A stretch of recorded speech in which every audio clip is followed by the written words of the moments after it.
Hey guys, welcome to my channel. My name is Eddie and today's video is about how to install rear spacers on a Mercedes E-Class W211 T model.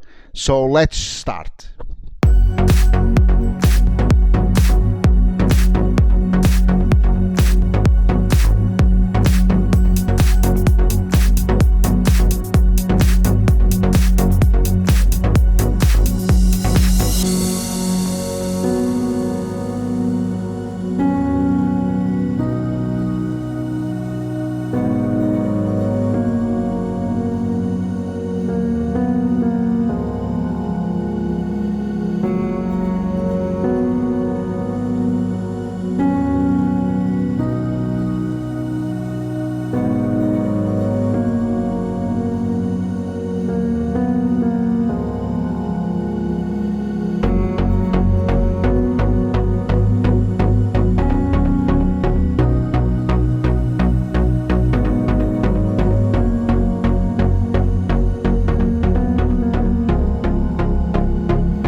I hope you guys like this video.